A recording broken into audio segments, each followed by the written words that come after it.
Welcome to Wide AF. You're joined by your hosts, Steph and Brandon. Today we're going to be talking about a common thing that we get asked by new people wanting to train at the gym. And they always seem to ask us, don't I need to be fitter or stronger or better before I start this exercise program? And we especially see that with weightlifting clients. They often say, I want to get a little bit fitter or I want to get a little bit stronger before I start. And today we want to discuss, why that's not really a relevant argument for that person to have, and why, we don't really care if you're a beginner and we don't really think that you need to be any fitter or stronger to start an exercise program. Yeah, and Steph said this before. If you don't watch any of our other podcasts and you only watch this one, just know you don't need to be fit in order to start exercising. It might sound crazy, but it's true. Yeah, and I think that people almost hide behind it sometimes, which we've got 4 main points that we're going to get into, and one of them is what they actually mean when they say, I need to be fitter to start. But I think that people hide behind this excuse a little bit. But yeah, let's get straight into it. So Done. Point number 1 that we have against this argument is that you actually have to do a particular movement or exercise to get good at it. So if we take the example of weightlifting and you want to be stronger before you start weightlifting, you're not going to get better at weightlifting by not doing weightlifting. Like if you go running and you try and get fitter from running, it doesn't translate to weightlifting. No, there are people out there that will do lots of other types of exercise before coming to see us, and they'll be like it's more like a mental preparation for them to come to the gym, as Steph said. So there's usually some other reasons behind it, not they're lacking that physical fitness or physical ability to even start training. And we know as coaches when to progress and regress people, which is something we'll get into in a minute. But there's plenty of ways to get started into an exercise. You don't have to jump straight into what you saw your friend doing, or, for example, we just had the weightlifting comp, which Steph just mentioned. We just had the weightlifting comp on the weekend, and there's probably plenty of people and plenty of friends that went down to support. You don't start doing those weights, or you don't start lifting like that. You start with the barbell, you start with a broomstick probably, you start with some other exercises. You don't get to do the sexy exercises first, the fun ones. Not saying the other ones aren't fun, but there's a way to start things, and the only way you're going to build up to that level is by practicing those movements and actually getting in there and giving it a go. Yeah, and I can understand maybe if you're rehabbing an injury or coming back from an injury or surgery or something like that, or sickness, that you might want to build up a little bit of endurance before you start, or confidence as well before you start a new exercise program.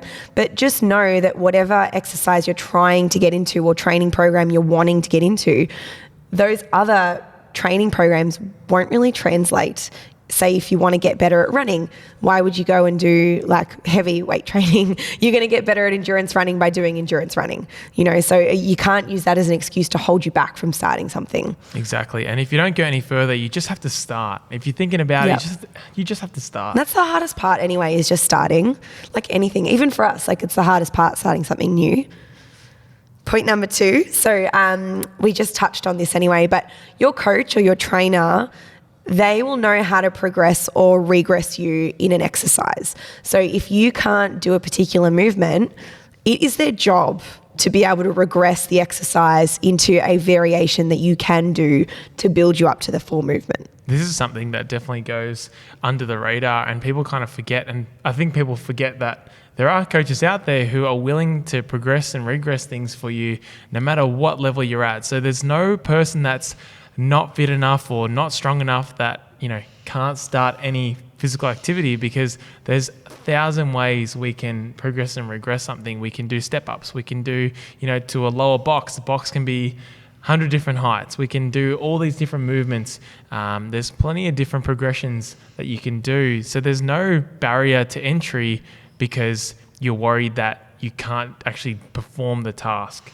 Yeah, and I think that although CrossFit gets a lot of hate, CrossFit does this quite well in that it gives a lot of regressions for a main movement. So take a box jump, for example. It can be very challenging. They regress that to a step up, and then you just make the step height lower if you can't do it. So it sounds really simple. Or a squat, if you can't do a barbell squat with the bar across your back, well, you might do a body weight squat, or you could do a front squat, or you can do a kettlebell squat with the weight in front of you. You could even just sit to a box and stand up again. So there are so many variations of something, and just be aware that if your coach doesn't know what to do or trainer doesn't know what to do, well, maybe they're not experienced enough just yet, but also ask them for a variation if one isn't working for you, because it's their job to know. That's why they're being paid. They should know this. Yeah, often there's a bit of maybe a miscommunication between the client and the coach, where people will kind of suffer in silence. This is the client I'm talking about, and they won't actually ask for help. So that's something where, you know, you should take on your own responsibilities. If something's too challenging or something's too hard or something's painful or it's not working, then by all means, make that comment to the coach, and then you'll be able to work together. But going back to, you know, not being fit enough or not being strong enough, there's no reason why you can't start, because there's unlimited ways for you to get into the actual training. Yeah, and on that note, on asking for help, you don't have to say, oh, I can't do the movement. You'd probably want to approach it by saying, is there another way you can make me better at this movement? Because I'm really struggling with this at the moment because of these reasons. And then the coach will actually understand where you're coming from as a client as well. Because if you just use that same excuse, well, I can't, maybe you physically can't, but if you approach it in a way that's a little bit more open, then you're going to be more coachable as well, I think. And then the coach will also understand you a little bit better and understand your needs a little bit better because you've expressed them. And there's nothing wrong with that, you know? Yeah, so, we're not mind readers. Yeah, I wish we were. I wish we weren't. I'm happy as we are. I don't want to read anyone's mind. But yeah, we don't know what you're thinking. So if you don't tell us, then how are we meant to actually progress and regress anything for you? So there's that element as well. And often I find people they're like, oh, well, you know, you're the coach, you should know what to do. Or, yeah, but how are we meant to work with someone who doesn't tell us and doesn't communicate with us? And that's something that we spoke about a little bit in that taking feedback episode, where it's so important to have that communication between the coach and client and, you know, coach and athlete. And that's something that, you know, maybe goes a bit under the radar. Yeah. So, you know, just work with us and we'll be able to give you the best experience possible, which is probably going to end up actually fast tracking your progress anyway, because chances are we'll probably find a progression that works better than what we're currently giving you. Yeah, exactly. The next point I really love, I think is awesome, but just remember that everybody has to start as a beginner. There are no shortcuts. Everyone forgets this. Everyone forgets. Like, you have to go through that beginner phase. You can't just automatically start something and be the best at it. You can't automatically start weightlifting and be a really good weightlifter and snatch really well. Like, you just can't, sorry, but you have to go through that initiation phase of learning all of the basics, learning how to fail. You have to be a beginner. All of the top level athletes have been beginners. We've been beginners. You know, you have to go through that too. You can't skip that phase. You're not special. You need to go through it as well. Yeah, and that phase of that Steph's talking about might be, you know, for Steph, I think it was a lot shorter than what it was for me. For hers lasted maybe 2 weeks, but you still went through it. And then mine was obviously, you know, mine felt like a lot longer. But everyone goes through it, exactly. And I think people see the end goal and they see where someone's at, and then they let that kind of intimidate them because they know, you know, oh, well, I won't be at that level straight away. Obviously, you won't be at that level straight away because you didn't do any of the work to get there. You can't have that reward. Yeah. You've got to earn it. So it takes a bit of time to get there. And that's something that people get turned off a little bit by, which... yeah, it's frustrating. I know. On the plus side though, as a beginner, you get really good beginner gains. Yeah. Like, you get strong very, very quickly in those first few years of training. But as soon as you've been training for kind of like 4 or 5 plus years, those gains take a lot longer to put weights on your lifts, and it's just a lot harder. So you should really be excited about being a beginner because you're going to get better so much quicker. Yeah, people struggle to see the appreciation in someone else's abilities, especially performance-based, if they don't actually understand themselves what it takes to get there. So then they just think, oh, well, it seems impossible to, you know, get at that level, where they don't really realize that person's just as normal as you. And they were once, you know, a beginner, as Steph's mentioned. Everyone starts pretty shit. Everyone starts from scratch. Yeah. So, you know, I'm sure Usain Bolt's first 100 meters wasn't 9.8 or whatever it is. I'm pretty sure it was probably like 13 seconds, or it could have been even slower. Everyone has to start slow. Yeah. And then, you know, with training, you can build it up. Everyone starts from somewhere. So just keep that in mind when you're thinking about, you know, yourself as an individual, how exciting it will be for you to have your own journey where you can start from scratch and then look back at something in a few months' time and see where you're at. Yeah, exactly. And then our final point on this topic today is that we often find, this is our experience, is that there's maybe another meaning behind the phrase, I'm not fit enough to start yet, or I'm not strong enough to start yet. Yeah, there's often a lot of hidden meanings behind things these days, and especially when people talk about they're not fit enough to come to the gym, or they're not fit enough to, start a group class or something like that. Usually people get a little bit, embarrassed, or maybe they're scared of being embarrassed, or they're not going to be able to keep up with the class, or they're a bit, insecure about, starting something new, or even forming a new habit can be very challenging for someone. And, change can also be something challenging as well. Trying new things, especially if you've tried something new in the past and it didn't work out for you. So there's often heaps of meanings behind these kinds of things, and we understand that as coaches, and we want you guys to know that there's plenty of ways for you to get into exercise, no matter what strength level you're at. Yeah, and I mean, just remember that everyone's been in your position before, including your coaches. They had to start from scratch once before as well. And even sometimes if I go into a new gym that I haven't been to before, and I'd like to say I'm more of an experienced lifter now. I think we both are. Definitely, you're experienced. I'm still really worried about what the other coaches will think, or the other athletes will think, or I'm scared that I might lift poorly and then embarrass myself. And I'm sure that someone brand new coming in is worried about this as well. Maybe they're just a brand new person. Yeah, maybe they've just got a little bit of anxiety around the gym because they haven't been in that setting before. It's something brand new. And I do find that often people, when they say that phrase, oh, I'm not fit enough yet, or I need to do a little bit more, if anything, there's other things going on. Maybe they're feeling a little bit insecure about themselves. And it's not so much that exercise that's the problem that they're not fit enough for, but it's just they feel they need to work on themselves a little bit before they're ready for that space to create or do this exercise or do this training that they're wanting to try. And that's really hard to create that change and do that. Yeah, definitely. One thing to keep in mind as well when you're starting a new gym, or if you're, wanting to get into some kind of training, is, I hope this is the case, but no one really cares what you're doing. Everyone is so focused on what they're doing and trying not to stuff things up or do something wrong. So I would not worry about that at all. Everyone's trying to if someone's learning a new skill and you're just starting as well, they're trying not to stuff up just as bad as you are. Yep. So they're focused on, if you're doing it properly, you're focused on the task at hand. You're thinking about 1,000 things that the coach just gave you, rather than worrying about what other people are thinking of you. They're not thinking about nothing. They're not thinking about themselves. They're not going to care what you're wearing. They're not going to care if you did your makeup or not. They're not even going to notice. I'll say this to a couple of my members, such and such was in. They can't even remember who was in the class with them. People don't even remember what yesterday's workout was, let alone, and they did it, let alone what you were doing in the corner. Yeah. It's not going to, it's so interesting to hear that perspective, but I can reassure you, it's definitely only in your head. But if you're doing it properly and you're training hard, you're not worried about what's going on, because there's plenty of cues going into your head and you're trying to do the techniques as best as you can.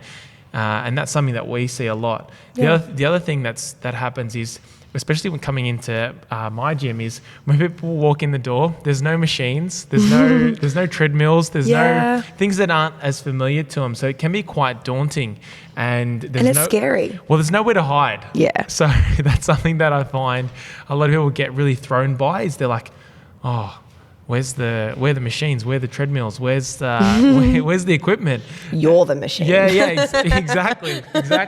Yeah, we'll see the weights, and they'll see these weird rowers, and they've probably never used the rower. They're used to the treadmill and bikes with handles that go like this. It's like, why did you need to use your arms if you're on the bike? Death machine. Yeah. So people get really thrown by, and you see all the weights as well. And it can be a bit intimidating because people don't know how to use that equipment. But I can assure you that everyone starts at that point, and it might be that initial impression of the gym can be a new experience. And often I find people get really thrown by that. Yeah. I'm not really sure what's the best way. It's like, it's better just to be thrown in the deep end and just go from there, rather than, Well, okay. Well, let's finish this. I'll give some little tips that I think for someone coming into a new space. How to start the gym for the first time with Steph Aldridge. Let's go.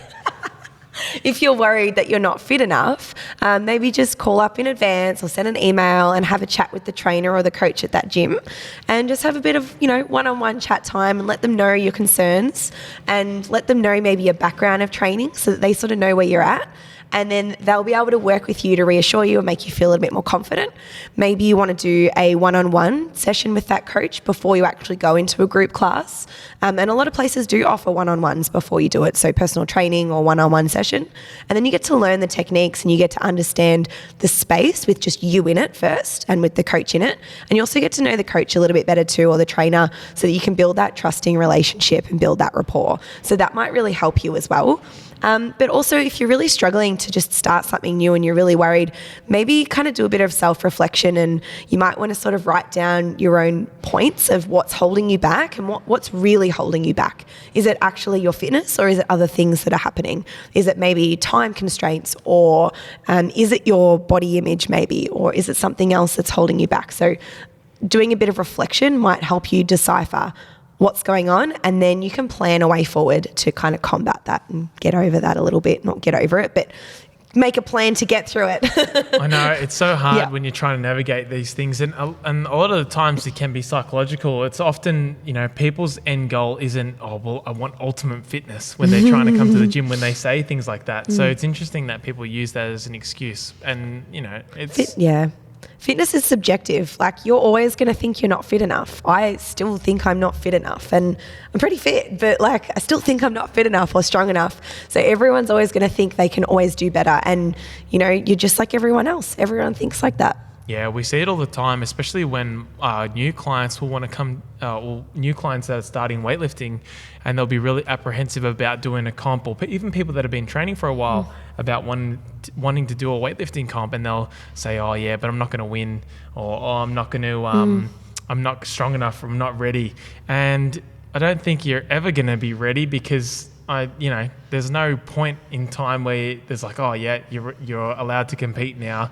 You're going to miss out on so many things by actually putting it off. You're going to miss out on all that fun.